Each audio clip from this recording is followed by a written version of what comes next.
Disco D. What? That was crazy.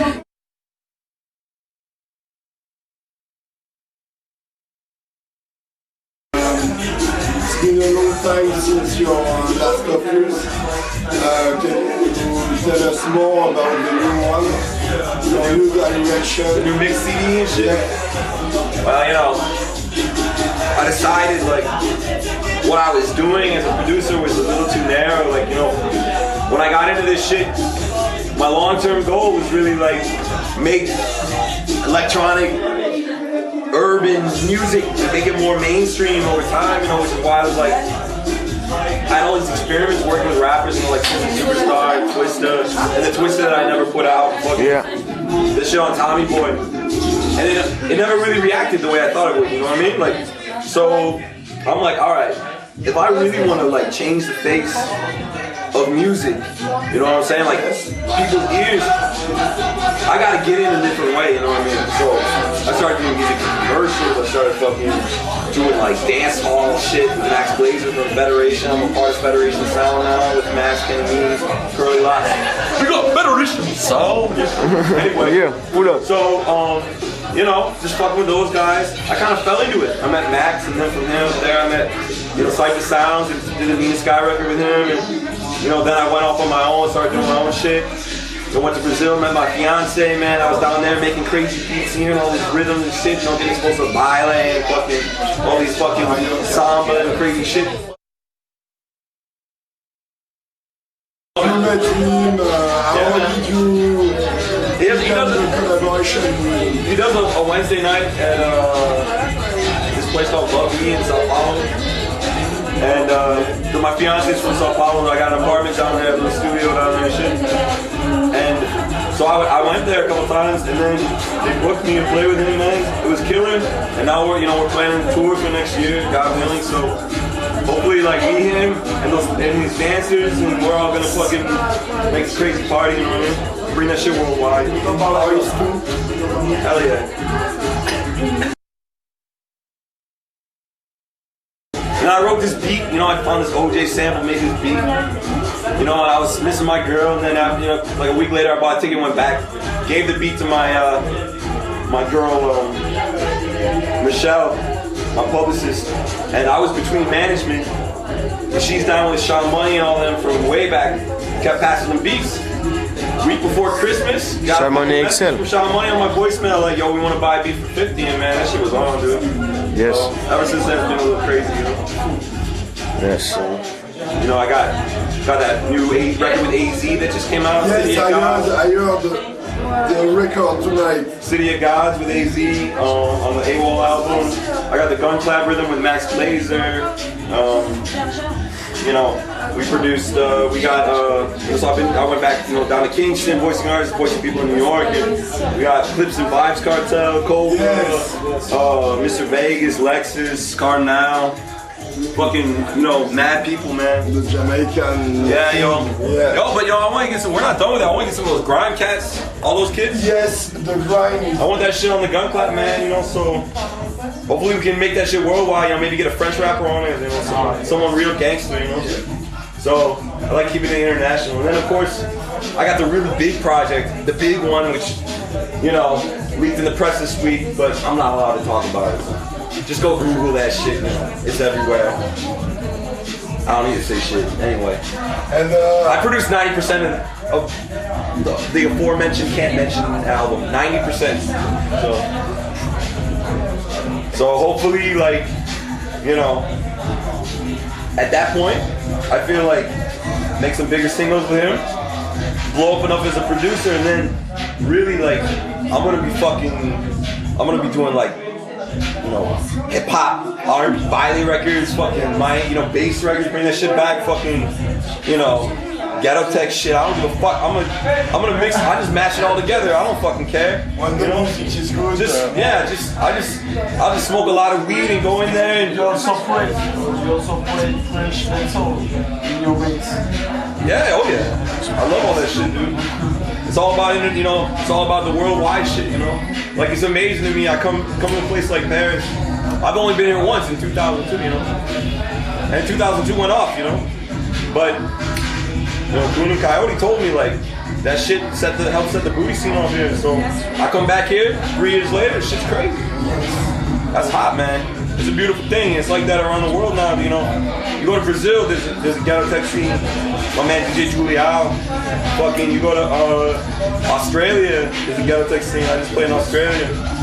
There's like Belgium's got a big ghetto tech scene, booty scene. It's these little pockets. They're springing up around the world, you know? And eventually it's just gonna be this big worldwide movement. You know, so we got it bubbling from the underground here. I'm gonna be bubbling from the mainstream down. Meet somewhere in the middle. Should be lovely, dude.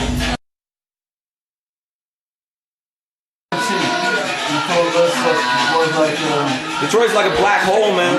You got so much fucking talent in Detroit, and they just kind of go in a circle. They just kind of all, there's a lot of hating and shit talking that goes on. I even went on the fucking, you know, message boards like yesterday when that shit leaked, you know, and fucking. They're all talking shit like, oh, Disco D ain't shit, and fucking, like, you know, like, oh, he was just a 17-year-old kid jocking me for booty records and blah blah, and he skipped and all this crap. I don't give a fuck, man. You know, I'm doing my thing, so let them, people can hate all day long. So, Detroit, you know, I got a lot of love for Detroit, but it's sad to me. You know, it's like depressing in a way. And, you know, if I hadn't moved, I don't think I would be doing music right now, to be honest. You know what I'm saying? I think I would have gotten so fucking frustrated because when I left Detroit in 2002, you know, my career was in a real slump. You know, as far as I felt. Yeah, I just closed GTI and shit out to get the fuck out. You know what I mean? So New York put me on that grind, man. You know what I'm saying? And like, if it weren't for that, you know, I definitely wouldn't be where I'm at. So.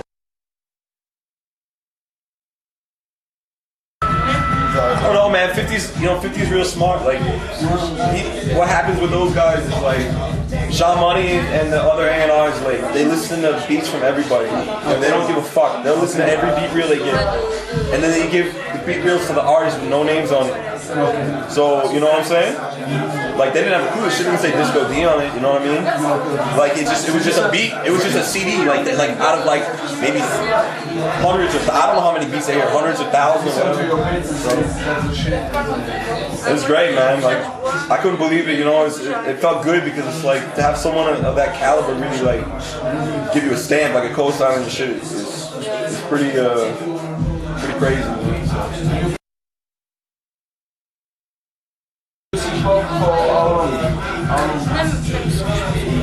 I mean, define hip hop, you know, I don't know.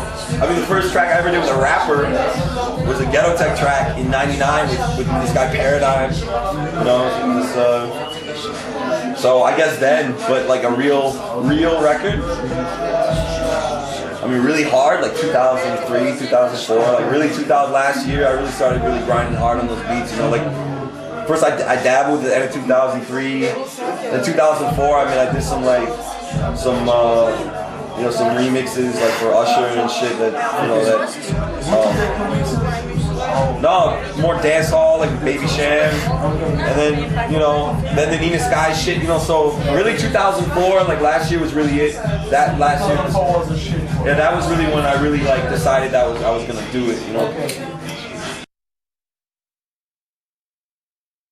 Did you hear about the school and shop music from Houston and this team called Swishers? Yeah. Oh yeah, Houston's killing it right now.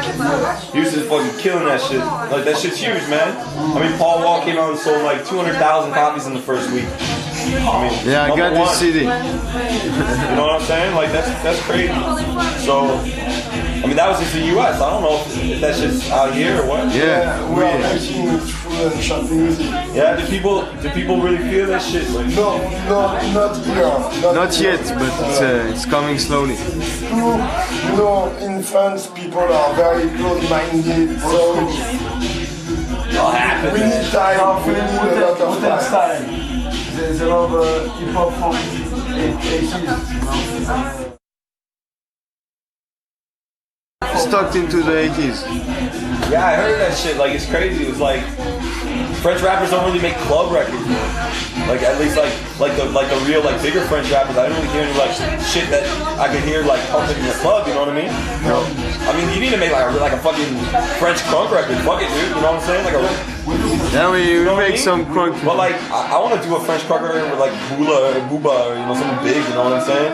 Booba, like a big artist, so it could really, you know, do some shit like that'll really blow up here. You know, and kind of help change the face of French rap. You know? There is the barrier of language, I think, because the French is you have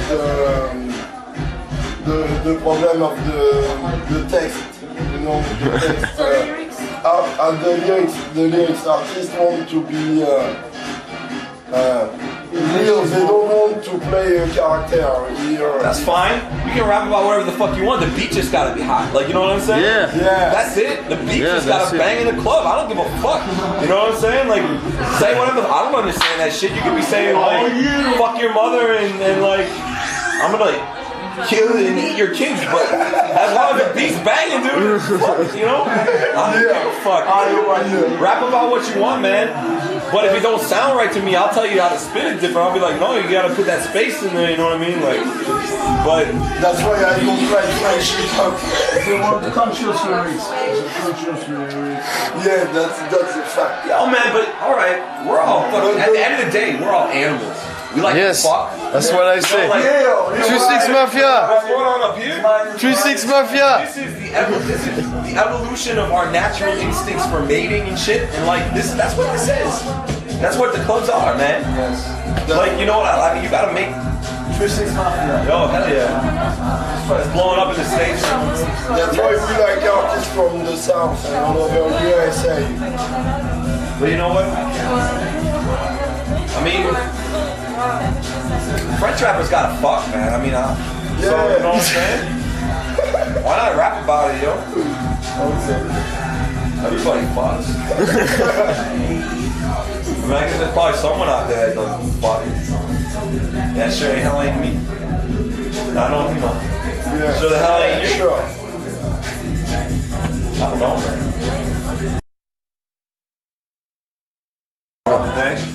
Yo, this Disco D. I just rambled the fuck on for like half an hour about some bullshit. You can edit it out however the fuck you want, I don't care.